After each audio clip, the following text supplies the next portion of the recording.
Welcome friends. Nabanna service book upload করার জন্য কড়া বিজ্ঞপ্তি জারি করেছে। সমস্ত সরকারি কর্মচারী শিক্ষকদের সার্ভিস বুক 20 মার্চের মধ্যে আপলোড করতে হবে। এবার ডেডলাইন বেঁধে দিয়েছে, কড়া নির্দেশিকা।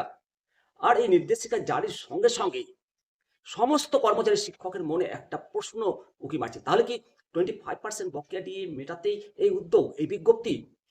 চলুন পুরোটাই আলোচনা করব যে সত্যি সত্যি কি বকেয়া দিয়ে মেটানোর জন্য এই বিজ্ঞপ্তি জারি করেছে। সমস্ত কর্মচারী শিক্ষকদের অত্যন্ত গুরুত্বপূর্ণ খবর সামনে এসছে। একবারে অর্থ দপ্তরের বিজ্ঞপ্তি সমস্ত কর্মচারীর ক্ষেত্রেই প্রযোজ্য। কর্মচারীদের সমস্ত নথি ডিজিটাইজ করার জন্য, ই সার্ভিস বুক করার জন্য যে নির্দেশিকা প্রকাশ করেছে, এতে সমস্ত আধিকারিকদের যে বিজ্ঞপ্তি প্রকাশ হয়েছে তার মেমো নম্বরটা আপনাদেরকে বলে দিই আগে। 835 এফ ই জিওভি ডেটেড 28/2/2026 তারিখ।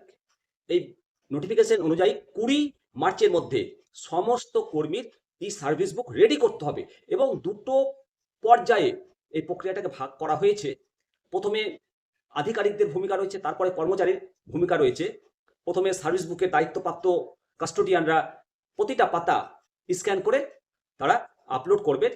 দ্বিতীয় স্টেপে কর্মচারীরা নিজের দায়িত্বে সেই স্ক্যান করা নথিগুলো অনলাইনে দেখে নেবেন, সতর্কভাবে দেখে নেবেন যে আপনার নথিগুলো সব ঠিকঠাক আপলোড হয়েছে তো।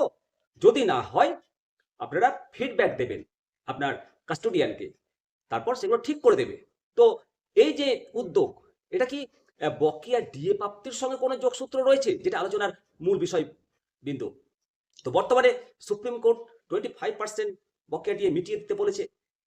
জল্পনাটা শুরু হয় তো স্বাভাবিক, বকেয়া টাকা মেটানোর জন্য, হিসেব নিকেশ করার জন্য তড়িঘড়ি স্যালারি ডিটেলস বা অন্যান্য তথ্য নবান্ন সংগ্রহ করছে কি। তবে এই কি এর উত্তর পেতে গেলে পুরো প্রক্রিয়াটা যদি বিশ্লেষণ করি, তবে দেখা যাবে যে সরাসরি বকেয়া ডিএ প্রাপ্তির সঙ্গে এই বিজ্ঞপ্তির কিন্তু কোনো ভূমিকা নেই, কোনো কার্যকরণ ভূমিকা নেই।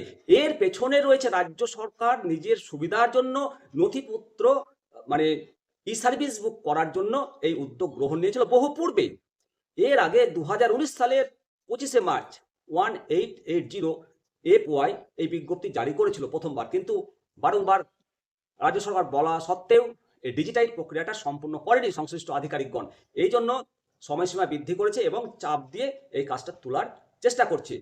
তবে পরোক্ষভাবে এটা মনে করা যাচ্ছে যে একটা ডেটাবেস তৈরি করছে রাজ্য সরকার, ভবিষ্যতে কর্মচারীদের ডিএ পাওনা গন্ডা মেটানোর জন্য এটাকে কাজে লাগাতে পারে।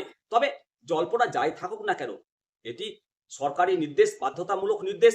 তাই সমস্ত কর্মচারীর সার্ভিস বুক 20 মার্চের আগে আপলোড হোক, দপ্তরের নির্দেশিকা মেনে সমস্ত তথ্য এন্ট্রি হোক সুচারুভাবে।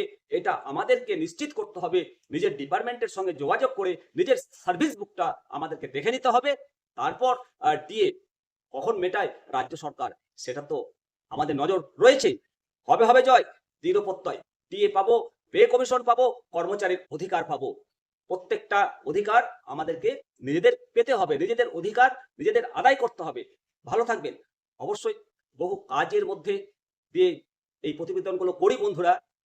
আপনারা নিয়মিত নিমতিতা দর্শনকে সাপোর্ট করেন, তাই জন্য আপনাদের কাছে প্রচুর প্রচুর ভালোবাসা পাই। আপনাদের ভালোবাসার প্রতি আমি কৃতজ্ঞ। ভালো থাকবেন। নিমতিতা দর্শন চ্যানেলটিকে সাবস্ক্রাইব করে রাখবেন। জয় হিন্দ, জয় ভারত, বন্দে মাতরম, ভারত মাতা কি জয়।